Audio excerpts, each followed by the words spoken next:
स्वागत करते हैं ABS समाधान के एक और लेक्चर में आप सभी का। और जो हमारा टॉपिक जो चल रहा था सेमेस्टर फर्स्ट के तहत पेपर फर्स्ट, और पेपर फर्स्ट के अंदर जो हमारा टॉपिक चल रहा था वो चल रहा था संकरण। उसके अंतर्गत हम आगे बात करें तो हमने जो टॉपिक स्टार्ट किया था प्रीवियस क्लास के अंदर, वो हमने स्टार्ट किया था, वो विस्पर सिद्धांत हमने स्टार्ट किया था। क्या पढ़ा था हमने? विस्पर सिद्धांत की सभी थ्योरियों को पढ़ा था, किस प्रकार से पाउली ने अपने अपवर्जन का दिया नियम, किस प्रकार गिलस्पी ने दिया, सभी को चर्चा हमने अच्छे तरीके से, थ्योरी वाला पोर्शन था जो हमने विस्पर सिद्धांत का, वो हमने प्रीवियस लेक्चर के अंदर कंप्लीट किया। आज हम जो पढ़ने वाले हैं विभिन्न अणुओं की, हम क्या पढ़ेंगे? आकृतियों के बारे में पढ़ेंगे, जो किसके द्वारा हम बताते हैं? विस्पर सिद्धांत के द्वारा बताते हैं। इसमें हमारा जो पहला टॉपिक है वो है हमारे पास NH3 अणु। क्या है हमारे पास इसके अंदर? NH3 अणु है। देखिए, जब हम स्टार्ट करते हैं विस्पर सिद्धांत को, हमारे सिंपल से इसके अंदर है, पहले हम क्या निकालते हैं? इलेक्ट्रॉनिक विन्यास निकालते हैं। ठीक है, क्या निकालते हैं? इलेक्ट्रॉन विन्यास। जैसे नाइट्रोजन की बात करूँ, नाइट्रोजन आता है वैसे 7 नंबर पर, तो 7 नंबर इलेक्ट्रॉन विन्यास किस प्रकार से निकालोगे? 1s2 2s2 और 2p3, टोटल 7 इलेक्ट्रॉन आ चुके हैं। अब जब आप इलेक्ट्रॉनिक विन्यास को देखते हो तो इसमें से हमें चीजें क्लियर होती है कि जो S का कक्ष है वो पूर्णतः भरा हुआ है, क्योंकि S के अंदर अधिकतम कितने इलेक्ट्रॉन आते हैं? 2 आते हैं, और P के अंदर 6 आते हैं। तो P में क्या हो गया? अर्धभरित अवस्था के अंदर है। क्या है वो? अर्धभरित अवस्था के अंदर है। और अष्टक नियम की बात करोगे इनकी, तो इनमें आपको क्या देखा जाता है? इनकी अगर आप बात करोगे तो S के अंदर आपको एक इलेक्ट्रॉन दिखा देगा 2 भरे हुए, तो ये एकाकी इलेक्ट्रॉन युग्म है, जो युग्म के रूप में एकाकी इलेक्ट्रॉन युग्म है। और जब पीक की बात करोगे, जैसे Px, Py और Pz की जब हम बात करते हैं, तो इसके अंदर हमारे पास क्या दिखाई देता है? एक एक इलेक्ट्रॉन, मतलब इस प्रकार से आपको भरा हुआ दिखाई देगा, इस प्रकार से। ठीक है, इनको क्या कहते हैं हम? अयुग्मित इलेक्ट्रॉन। और हमने जो प्रीवियस कई लेक्चर में हम देखा है कि जो अयुग्मित इलेक्ट्रॉन है ना, वो क्या होता है? सिंगल बंध के द्वारा जुड़े रहते हैं। किसके द्वारा? सिग्मा बंध। सिग्मा बंध के द्वारा ये क्या करते हैं? जो ये परमाणु, जैसे हम हाइड्रोजन की बात करें, सिग्मा बंध के द्वारा किससे जुड़े रहते हैं? हाइड्रोजन के साथ क्या करते हैं? अतिव्यापन। हाइड्रोजन के साथ क्या करते हैं? अतिव्यापन करते हैं। और जो ये एकाकी इलेक्ट्रॉन युग्म है, ऐसे क्या होता है? लॉन्ग पेयर के रूप में यहाँ पर व्यवस्थित यहाँ पर दिखाई देता है आपको। अगर देखते हैं किस प्रकार से संरचना होती है, तो इस प्रकार से अगर हम बात करें तो इस प्रकार से आपको संरचना दिखाई देती है। और ये यहाँ पर एकाकी इलेक्ट्रॉन युग्म दिखाई देता है। क्या दिखाई देता है आपको? यहाँ पर एकाकी इलेक्ट्रॉन युग्म दिखाई देता है। और जो यहाँ पर अयुग्मित आपको इलेक्ट्रॉन दिखाई दे रहे हैं, वो क्या कर लेते हैं? हाइड्रोजन परमाणु साथ अतिव्यापन कर सिग्मा बंध के द्वारा क्या कहते हैं? अतिव्यापन कर लेते हैं, और इस प्रकार के संरचना का निर्माण करते हैं। ये हमने वैसे संरचना बना ली हो, और 2 अन्य जो संरचनाएं हैं वो आपको स्क्रीन पर भी दिखाई दे जाएगी, तो उसको पॉज करके अच्छे से नोट डाउन कर लेना। अब हम बात करते हैं इसमें कोण की, ठीक है, और बात करते हैं ज्यामिति की। कोण और ज्यामिति की बात करते हैं। जो कोण होता है ना इसके अंदर, वो घटकर क्या हो जाता है? 109 डिग्री 28 मिनट से घटकर कितना हो जाता है? वो हो जाता है 160 डिग्री 48 मिनट हो जाता है। ठीक है, ज्यामिति की बात करोगे तो पिरामिडीय होता है।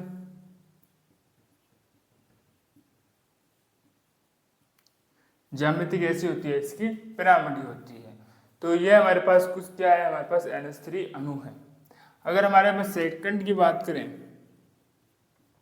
H2O, अर्थात जब हम जल की बात करते हैं, किसकी बात करते हैं? जल की। साथ में इसमें हमारे देखने को मिल जाता है हमारे पास H2S।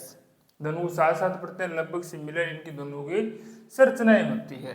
अगर हम वैसे स्टार्ट करें जैसे हमने इसको खत्म किया था, तो ऑक्सीजन की भी बात करोगे, 1s2 8 इलेक्ट्रॉन बनने हैं, 2p4। देखिए, वैसे सिमिलर चीजें हैं। S के अंदर आपको पूर्णतः कक्षक भरा हुआ मिलेगा, परंतु जो P कक्षक आपको दिख रहा है ना, P कक्षक, P के अंदर क्या हो जाएगा? एक आपको क्या होगा, एकाकी इलेक्ट्रॉन युग्म दिखाई देगा, मतलब एक कक्षक आपको भरा हुआ दिखाई देगा। अर्थात जैसे पी एक्स की आप बात कर लो, पी वाई व पी जेड आपको यहाँ पर अयुग्मित अवस्था में देखने को मिलते हैं। तो एक तो इसके पास है ही, और एक का एस के पास है, तो यहाँ पर आपको क्या देखने मिलते हैं, दो एकाकी इलेक्ट्रॉन युग्म।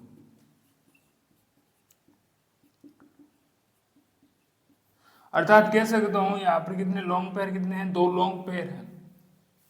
ठीक है, और बात करें यहाँ पर सिग्मा सिग्मा बंध की बात करेंगे, किसकी बात करेंगे, सिग्मा सिग्मा बंध की बात करोगे तो ये क्या करते हैं, सॉरी एक इलेक्ट्रॉनों की बात करोगे, ये हाइड्रोजन के साथ सिग्मा बंध के द्वारा क्या कर लेते हैं, अतिव्यापन। क्या कर लेंगे, ये अतिव्यापन कर लेते हैं। क्या कर लेंगे, अतिव्यापन कर लेते हैं। अगर मैं इनकी बात करूं तो इनमें क्या देखने को मिलता है, एक तो आपको लॉन्ग पेयर एक लॉन्ग पेयर और बॉन्ड पेयर आपको क्या देखने को मिलता है, प्रतिकर्षण देखने को मिलता है।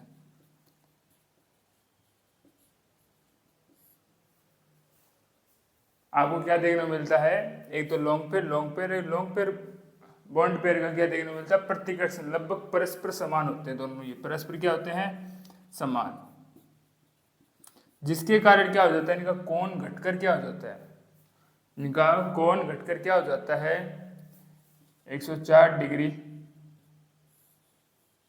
31 मिनट के आसपास हो जाता है, 104 डिग्री 31 मिनट के आसपास इसका हो जाता है, जिसकी आकृति कैसे हो जाती है, वी के शेप में हो जाती है। अगर मैं बात करूं इस प्रकार से, दो एकाकी इलेक्ट्रॉनों को यहाँ पर देखने को मिल जाते हैं, एक यहाँ पर देखने को मिल जाता है। इसकी आकृति कैसी हो जाती है, वी के शेप की। ठीक है, अब मैं जिसकी तुलना कर रहा हूं वो करता हूं मैं H2S से। तुलना जब करोगे तो अलग अलग क्या दिखाई दे रहे हैं आपको, ऑक्सीजन में सल्फर दिखाई दे रहा है। जो सल्फर है ना, उसका आकार क्या होता है, बड़ा, आकार क्या होगा इसका, बड़ा होता है। फिर भी और एक और देखने को मिलता है, आकार बड़ा होता है परंतु इलेक्ट्रॉन क्या होते हैं इसके दूर दूर, इलेक्ट्रॉन क्या होते हैं, दूर दूर होते हैं। सल्फर का आकार बड़ा है परंतु जो इलेक्ट्रॉन होते हैं वो क्या होते हैं, इसके दूर दूर स्थित होते हैं, जिसके कारण जब बात करता हूं मैं लॉन्ग पेयर और बॉन्ड पेयर की करता हूं, वो ज्यादा प्रतिकर्षित होंगे। क्या होंगे, ज्यादा प्रतिकर्षित होंगे, किससे, लॉन्ग पेयर और लॉन्ग पेयर से, जिसके कारण इसका कोण घटकर कितना हो जाता है, 52 डिग्री हो जाता है, जिससे इसका कोण घटकर क्या हो जाता है, 92 डिग्री हो जाता है। तो एक बार पुनः बात कर लेते हैं, हमने किसकी बात की थी, NH3 अणु की बात की थी। मैंने कहा जब इसके इलेक्ट्रॉन विन्यास आप पढ़ोगे तो इसके अंतर्गत आपको एक एकाकी इलेक्ट्रॉन युग्म और 3 अयुग्मित इलेक्ट्रॉन दिखाई देते हैं। 3 अयुग्मित इलेक्ट्रॉन है वो क्या करते हैं, हाइड्रोजन परमाणु के साथ सिग्मा बंध के द्वारा अतिव्यापन कर लेते हैं। इसकी आकृति पिरामिड देखने को मिल जाती है। कोण जो घटकर 109 डिग्री 28 मिनट से 160 डिग्री 48 मिनट के आसपास रह जाता है। ज्यामिति की अगर बात की, इसकी मैंने पिरामिड की बात कर ली है, और देखिए ठीक है, इतना ही है हमारे पास ये। और अगर बात करें इसकी H2O की बात करते हैं, तो ऑक्सीजन की जब बात करोगे तो दो एकाकी इलेक्ट्रॉन युग्म और दो अयुग्मित इलेक्ट्रॉन देखने को मिल जाते हैं। जो अयुग्मित इलेक्ट्रॉन है वो हाइड्रोजन साथ अतिव्यापन कर सिग्मा बंध के द्वारा अतिव्यापन करके बंध बना लेते हैं। ज्यामिति आपको वी शेप की दिखेगी, क्यों देखने मिलती है, क्योंकि यहाँ पर दो अयुग्मित इलेक्ट्रॉन और दो युग्मित इलेक्ट्रॉन देखने मिलते हैं, जिसके कारण लॉन्ग पेयर बॉन्ड पेयर के प्रति आकर्षण लगता है, लगभग सिमिलर परस्पर समान लगता है, जिसके कारण इसकी आकृति वी और कोण घटकर कितना हो जाता है, 104 डिग्री 31 मिनट के आसपास हो जाता है। जब इसकी हम तुलना किसके साथ करते हैं, H2S की, सल्फर के साथ, अगर सल्फर का आकार बड़ा होता है परंतु दूर अणु होता है, जिसके कारण जो लॉन्ग पेयर बॉन्ड पेयर का प्रतिकर्षण है वो लॉन्ग पेयर से एकाकी इलेक्ट्रॉन युग्म में जो प्रतिकर्षण लग रहा है उससे अधिक होता है। ठीक है, जिसके कारण इसका कोण घटकर 92 डिग्री रह जाता है। तो एक बार इतना आप नोट डाउन कीजिए, फिर हम आगे वाले अणुओं के बारे में बात करने वाले हैं।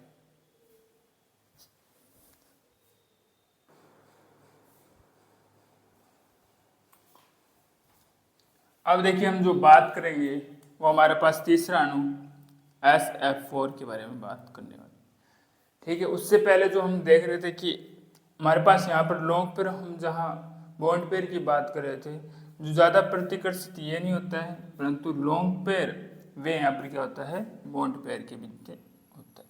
तो ये थोड़ा सही कर लेना है यहाँ पर, ठीक है। और इसकी भी बात करोगे तो यहाँ पर भी आपको लॉन्ग पेयर वे बॉन्ड पेयर देखने को मिल जाता है, जिसके कारण क्या होते हैं, इनके कोण में बदलाव आते हैं। तो ये दो चीज़ें आप सही कर लेना, ठीक है। अब बात करें तो हम SF4 की बात करते हैं। वैसे ही सल्फर को देख लेते हैं, सल्फर आता है 16 पर, तो इसका पुनः पहले क्या कर लेते हैं हम, इलेक्ट्रॉनिक विन्यास। तो 1s2, 2s2, 2p6, 3s2, ठीक है, और 3p, क्योंकि टोटल कितने हो चुके हैं, 10, 10 और 2 12, और ये 4 16 हो जाते हैं, ठीक है। टोटल कितने हो जाते हैं, 16 हो जाते हैं।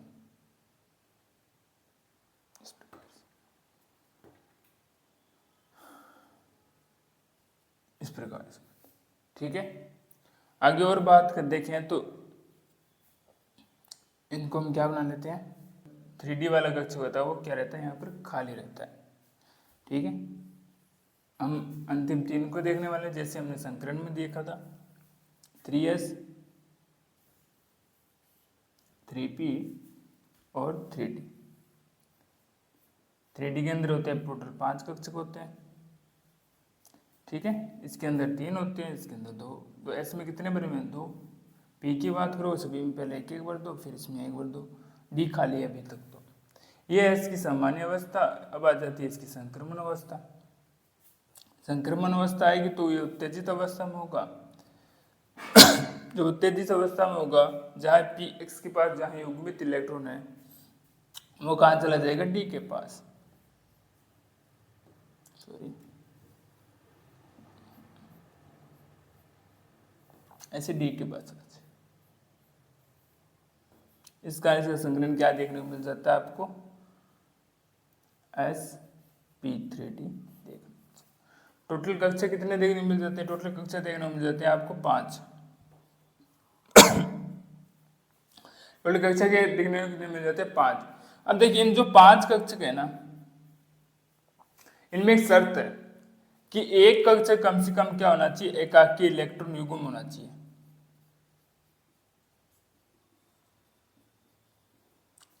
शर्त ये है, इन जो 5 कक्षक बने हैं, देखो 1 2 3 4 5 कक्षों में होना चाहिए एकाकी इलेक्ट्रॉन युग्म होना चाहिए, ठीक है। क्यों होना चाहिए, कारण इसका ये है क्योंकि ये गंधक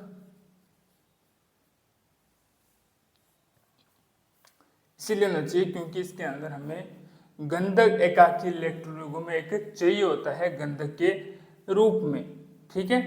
अब ये जो एकाकी इलेक्ट्रॉन युग्म है, पहले इसकी हम आकृति की बात कर लें तो इसकी आकृति होती है द्विपिरामिडीय होती है, त्रिकोण द्विपिरामिडीय होती है, त्रिकोण द्विपिरामिडीय होती है।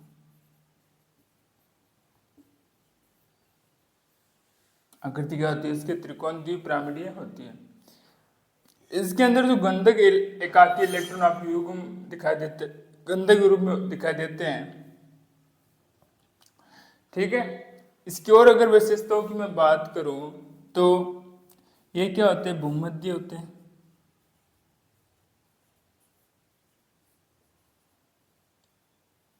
इसमें अंदर न्यूनतम प्रतिकर्षण लगता है,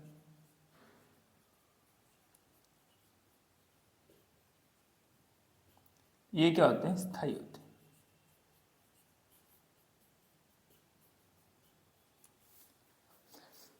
भूमध्य कक्षक होते हैं, न्यूनतम प्रतिकर्षण लगता है, स्थायी होते हैं। और इसकी जब आकृति देखते हो ना, क्या देखते हो, उसकी आकृति देखते हो तो यहाँ पर विकृत चतुष्फलक के रूप में होती है।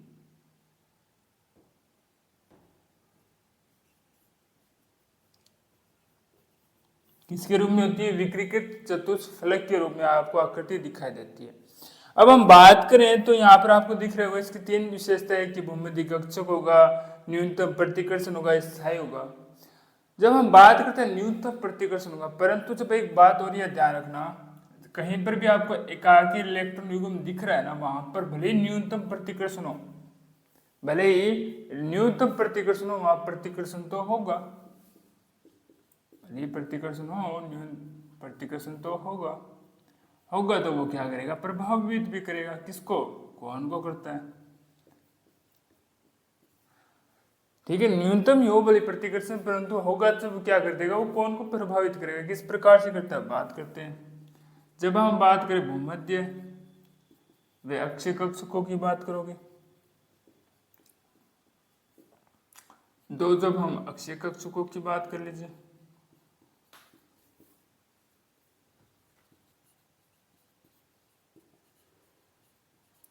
और दो भूमध्य कक्षकों की बात कर लेते हैं।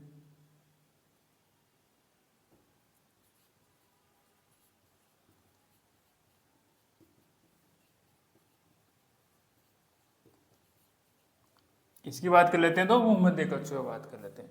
देखिए जब भूमध्य और अक्षीय कक्षों की बात करते हैं, वैसे कोण आपको क्या दिखाई देता है, 90 डिग्री, परंतु इस प्रतिकर्षण के कारण कितना हो जाता है, 89 डिग्री। जब अक्षों की बात करते हो तो कोण वैसे देखने को मिल जाता है आपको 80 डिग्री, परंतु परिवर्तन हो गया 177। तो भूमध्य बात करें तो 120 डिग्री देखने को मिलता है, परिवर्तन होकर कितना हो जाता है, 118 डिग्री। और इसकी जो आपको संरचना है, ज्यामिति, वो स्क्रीन पर दिख जाएगी। तो एक बार इतना आप नोट डाउन कीजिए, फिर हम अगला टॉपिक अपना, या जो अगला अणु है उसके बारे में बात करने वाले हैं।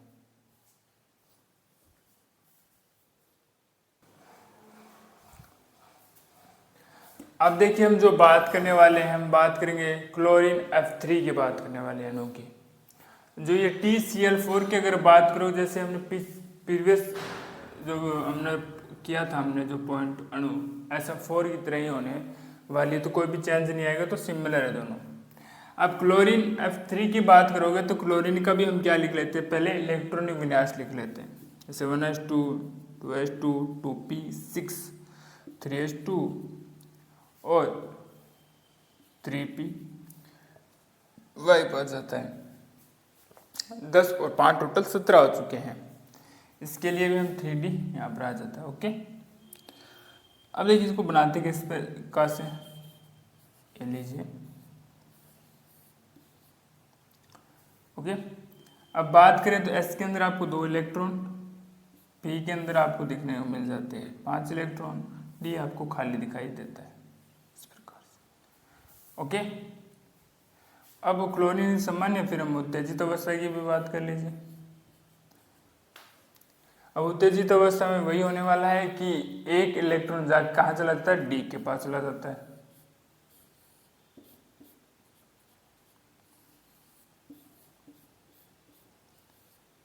डी के पास चला जाएगा, और ये क्या बना लेता है, sp3d, इस संकरण का निर्माण कर लेता है। इसमें टोटल आपको कितने इलेक्ट्रॉन दिखाई दे रहे हैं, 7 इलेक्ट्रॉन दिखाई देते हैं। देख लीजिए टोटल इलेक्ट्रॉन कितने हैं, इसके अंदर 7 देखने को मिल जाते हैं। सॉरी, टोटल इलेक्ट्रॉन कितने देखने को मिल जाते हैं, इसमें 7 इलेक्ट्रॉन देखने को मिल जाते हैं। इस 7 इलेक्ट्रॉनों में से 2 होने वाले हैं एकाकी इलेक्ट्रॉन युग्म होने ही चाहिए, कम 2 एकाकी इलेक्ट्रॉन युग्म होने चाहिए।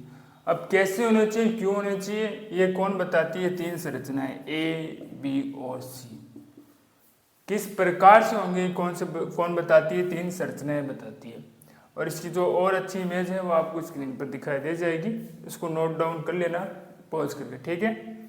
अब बात करते हैं कि एक और नियम भी इसके अंदर आपको देखने को मिल जाता है कि जो यहाँ पर एकाकी इलेक्ट्रॉन युग्म है ना, वो ना तो ऊपर व नीचे, शर्त लिख लेते हैं इसमें, ना तो ऊपर व नीचे, वो क्या रहना चाहते हैं, गहरे में। क्यों, क्योंकि उस पर प्रतिकर्षण बल ना लगे। क्या ना लगे, प्रतिकर्षण बल ना लगे, बॉन्ड पेयर व लॉन्ग पेयर के मध्य, जिससे वो क्या होगी, अधिक स्थायी हो जाती है। इससे वो क्या हो जाती है, अधिक स्थायी हो जाए। तो ये शर्त का पालन करेगा, ना तो ऊपर जुड़ेगा ना नीचे जुड़ेगा, वो गहरे के रूप में, क्योंकि इसमें न्यूनतम प्रतिकर्षण बल नहीं लगे। किनके मध्य, बॉन्ड पेयर व लॉन्ग पेयर के मध्य, जिससे वो क्या हो जाए, स्थायी हो जाए। अब जब हम तीन स्थितियों की तरफ देखते हैं, एकाकी इलेक्ट्रॉन युग्म देखते हैं, तो इस शर्त का कौन पालन करता है, ए पालन करता है। क्योंकि यहाँ पर देखो ना तो वो ऊपर व नीचे है, 90 डिग्री की रेंज में नहीं है, यहाँ पर कोई भी एकाकी इलेक्ट्रॉन यहाँ पर 90 डिग्री पर नहीं है। जब बी स्थिति की आप बात करते हो तो दो देखने को मिल जाते हैं एकाकी इलेक्ट्रॉन, जो क्या है 90 डिग्री की स्थिति पर है। और जब हम बात करते हैं सी की, तो एक एकाकी इलेक्ट्रॉन 90 डिग्री की स्थिति में आपको देखने को मिल जाते हैं। तो कौन सा होता है, ए स्थिति में प्राप्त होती है। कौन, जिससे क्या हो जाता है, इसकी आकृति की आप बात करोगे, किसकी बात करते हैं हम, आकृति की, तो मुड़ी हुई टी के आकार की हो जाती है, विकृत मुड़े हुए टी के आकार की हो जाती है, विकृत भी लिख लेते हैं। और कौन कितना हो जाता है इसका चेंज, 87 डिग्री 6 मिनट के आसपास इसका कौन हो जाता है, कितना हो जाता है, 87 डिग्री 6 मिनट के आसपास क्या हो जाता है, इसका कौन हो जाता है। एक बार पुनः देख लेते हैं। ये हमने देखा क्लोरीन F3 की संरचना देखी, फिर हमने इसका इलेक्ट्रॉन विन्यास देखा। टोटल इलेक्ट्रॉन कितने होते हैं, इसमें 7 होते हैं। शर्त है कम से कम 2 एकाकी इलेक्ट्रॉन उपस्थित होने चाहिए। कैसे होने चाहिए, तीन संरचनाएं हैं, इन संरचनाओं के आधार पर इसकी 3 स्थितियां बन सकती है। कितनी स्थितियां बन सकती है, 3। शर्त क्या, शर्त यह है ना तो ऊपर ऐड हो ना नीचे ऐड हो, घेरे के रूप में। क्यों घेरे रूप में, क्योंकि वहां पर प्रतिकर्षण बल ना लगे लॉन्ग पेयर और बॉन्ड पेयर के मध्य, जिससे वो स्थायित्व हो। अगर तीनों संरचनाओं को आप देखते हैं तो यहाँ पर पहली स्थिति के अंदर कोई भी एकाकी इलेक्ट्रॉन युग्म 90 डिग्री की रेंज में नहीं दिखाई देता है। दूसरी स्थिति में देखते हैं तो 2 दिखाई देते हैं, तो यहाँ पर ये क्या बात करते हैं, एकाकी इलेक्ट्रॉन युग्म नहीं लगेगा, स्थायी नहीं होगा। और तीसरे की बात करें तो इसमें केवल 1 देखने को मिल जाते हैं। ठीक है, फिर इसके बाद हम जो बात करने वाले, हम अगले अणु के बारे में बात करने वाले। ClF3 है, उसी के समान किसकी संरचना होती है, BrF3 की होती है। उसी के समान जो संरचना IF3 की होती है। अब हम बात करते हैं इसमें आयोडीन Cl2 की बात करते हैं। देखिए आयोडीन की जब बात करोगे आप, इलेक्ट्रॉन निकालते हैं, इसका भी संकरण किस प्रकार से प्राप्त है, sp3d प्राप्त होता है। कैसे प्राप्त है, sp3d इसका संकरण प्राप्त है। टोटल इसमें कक्षक कितने देखने को मिल जाते हैं, कक्षक देखने को मिल जाते हैं टोटल इसके अंदर आपको 5। ठीक है, आप देख रहे हो क्लोरीन 2 जुड़े हुए हैं, तो इसमें जो आयनिक इलेक्ट्रॉन टोटल होंगे वो हो जाते हैं 2, जो क्लोरीन के साथ अतिव्यापन कर सिग्मा बंध के द्वारा बंध बना लेते हैं। अब जो मेन जो चीज है इसके अंदर वो है एकाकी इलेक्ट्रॉन युग्म, लॉन्ग पेयर की बात करते हैं, वो होते हैं 3। अब ये लॉन्ग पेयर किस प्रकार से, इसमें लॉन्ग पेयर किस प्रकार से बनेंगे, एकाकी इलेक्ट्रॉन किस प्रकार से बनेंगे, वो किस पर निर्भर करता है, इन 3 संरचनाओं की 3 स्थितियों पर निर्भर करता है कि 3 स्थितियों के आधार पर या 3 स्थितियों पर या 3 स्थितियां दिखाई दे रही है, इन 3 स्थितियां संभव है कि ये एकाकी इलेक्ट्रॉन युग्म इस प्रकार से जुड़ जाए। वही शर्त का पालन करेगा कि ना तो ऊपर व नीचे घेरे के रूप में जुड़े हुए एकाकी इलेक्ट्रॉन युग्म, जिसके कारण इसमें प्रतिकर्षण बल नहीं लगे, इनके मध्य लॉन्ग पेयर व बॉन्ड पेयर के अंदर, जिससे क्या हो, स्थायित्व हो। देखते हैं इसके अंदर पहली जब ए संरचना देखते हैं आप, तो यहाँ पर ना तो जो एकाकी इलेक्ट्रॉन होगा, ना तो आपको 90 डिग्री नहीं दिखाई दे रहा है इसी के अंदर। तो सबसे स्थायी कौन से होने वाला है, ये वाला होने वाला है। इसके अंदर एक आपको दिखाई देगा बी के अंदर एकाकी इलेक्ट्रॉन युग्म जो 90 डिग्री की रेंज में, और सी के अंदर 2 है। सबसे अधिक स्थायी कौन सा होता है, ए वाला होता है। कौन सा होता है, ए वाला होता है। तो आशा करते हैं आज का लेक्चर आपको अच्छे समझ में आया होगा। फिर भी मन के अंदर कोई डाउट्स रहते हैं तो कमेंट बॉक्स में लिख दीजिएगा, आने वाली क्लास के अंदर उसका जरूर सलूशन दिया जाएगा। मिलते हैं आपको एक और लेक्चर में, तब तक के लिए धन्यवाद।